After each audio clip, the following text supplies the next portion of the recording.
and welcome to Secrets Revealed, the Holy Bible. Today we're going to look at Genesis chapter 40. There are 23 verses.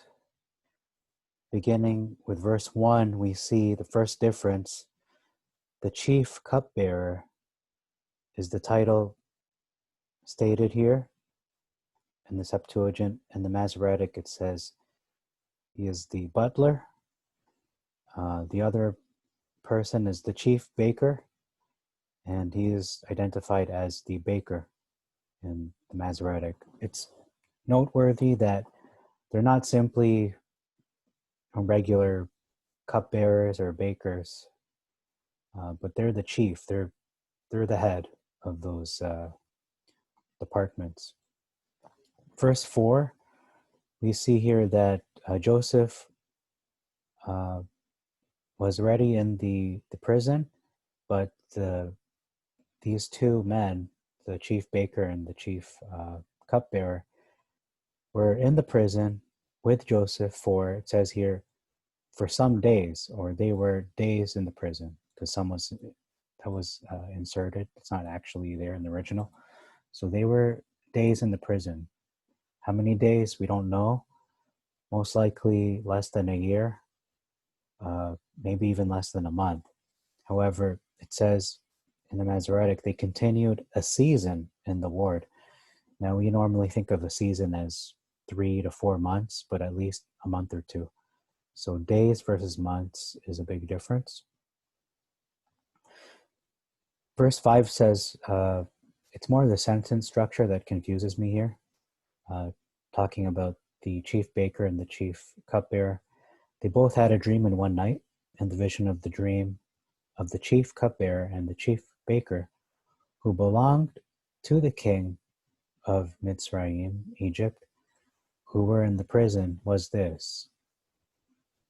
So, is it saying that if you go backwards, their dream was this? They both had a dream in one night, and the vision of the dream was this, but it doesn't go on to explain what it is in the next verse. That's why I find it a little confusing.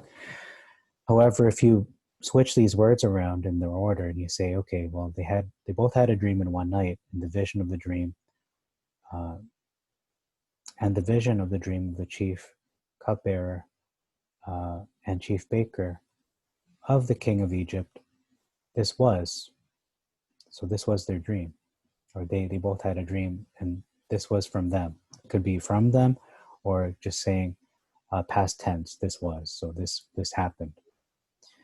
But I find that confusing just because English grammar dictates that this is incomplete and there needs to be a follow-up for this, but trying to make sense of that. It's not too confusing, but it's more confusing in the way the sentence is structured. Verse 6 says, Joseph saw both of them, and they were troubled. You could see in their face they were troubled. The Masoretic says they were sad, and it correctly says this. However, both texts go on to describe in more detail what their emotional state was. We see in verse 7 that, why is it you are sad today? Your faces are sad today. So he picked it up, and same in the Masoretic, why do you look sad today? However, he could see they were troubled, so maybe he wasn't sure initially, whereas the Masoretic just says he knew right away they were sad. But it makes more sense that you could see somebody, you detect an emotional change, and you determine based on your judgment, your perception, that, well, they're sad. That's what's going on. Verse 13 says, this is Joseph reminding the cupbearer, the chief cupbearer, in 3 days. So he interpreted his dream to the cupbearer, and then he said, you shall give the cup of Pharaoh into his hand. And then he says to him after that, you shall deal mercifully with me. You shall make mention of me to Pharaoh, and you shall bring me forth out of this dungeon. So, how many shalls are there?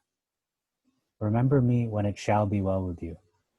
So, I'm going to say this first one isn't really a command. He's just saying this will happen to you, but you shalt. Okay, so that's a command. That's the second one. That's three. That's three commands from Joseph to the chief cupbearer. If you read in the Masoretic text, it doesn't read like this at all, but think on me. So remember me when it shall be well with you. And show kindness, I pray you, to me. So he's a little more desperate, it seems. Please, show kindness to me, please. And make mention of me to Pharaoh.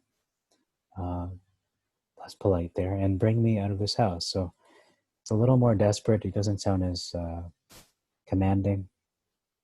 Because remember, Joseph isn't just a regular guy in that prison. He was put in charge of that prison, essentially. He's not just some guy in a cell. He's pretty much he's the warden. He's the warden of this prison, essentially, spiritually speaking, in a way, because he was given that responsibility.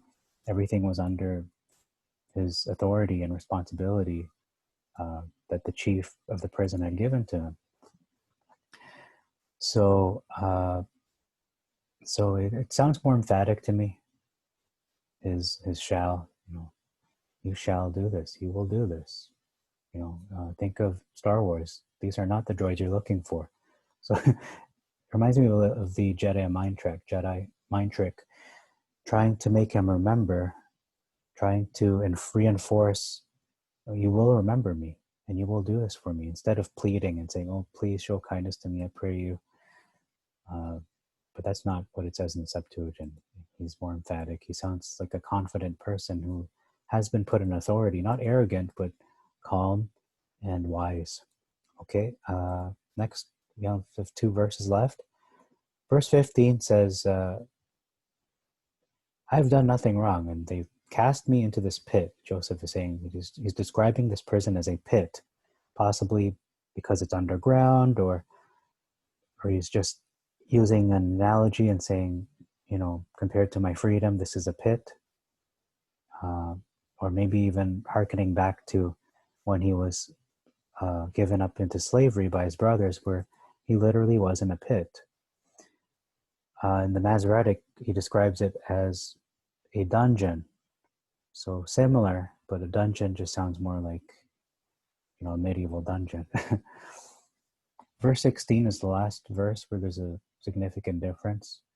And we read here that the chief baker saw or perceived that Joseph interpreted aright. So it was the correct interpretation. It wasn't him, bamboozling the chief cupbearer. He wasn't making it up. He wasn't pulling things out of thin air and just interpreting as other people do, telling him things he already knew. He's actually interpreting it in a way that is logical and makes sense and is divine in a lot of ways, because that's not something a regular man can do. So we see in the Masoretic, it says that the chief baker saw the interpretation was good. So similar thought, but this is more of an opinion that, oh yeah, this is good. Whereas this is more like, okay, yeah, this is correct. He's nailed it on the head. And then it says here that he describes his dream, and he says, I had 3 baskets on my head of mealy food. Okay. Whereas in the Masoretic, it just says he had 3 white baskets. There was no food inside yet. But in 17, he does describe the contents. Whereas in the Septuagint, it says the same thing, that there is something inside, but it already alluded to it in verse 16. So that's all I have to say about this chapter. There weren't too many major differences. There are some minor ones. I'd say they're mostly minor, but that's my opinion. I mean, days versus a season could be a big issue for a lot of people who study scripture, for a lot of scholars, I should say. And just the attitude of Joseph, you can see that he's not some guy who's desperate in the prison and has no, self-esteem. Like he's somebody who isn't arrogant, but he's not overly hard on himself. He He's humble, yet he's wise, and he's intelligent. You can just tell by the way he expresses himself, by the way he is, I'd say, subtly nudging this cupbearer. No, you're going to remember me. You better remember me. And you're going to bring me out of this dungeon. And you will be merciful to me, in verse 14. And you'll mention me to Pharaoh, and you'll bring me out of this place, because I shouldn't be here, into this pit. I haven't done anything wrong. So he's trying to reinforce this in his mind. And so anyway, these are all the differences I could find. I thank you very much for your time. May Jehovah Elohim, creator of heaven and earth, may he bless you, and may he keep you. May he make your way prosperous, and may you have the love to not only to hear his words, but to do them. And until next time, we'll look at Genesis chapter 41 in the next episode. Again, this is Jack Knight, signing off for Secrets Revealed, the Holy Bible. Shalom.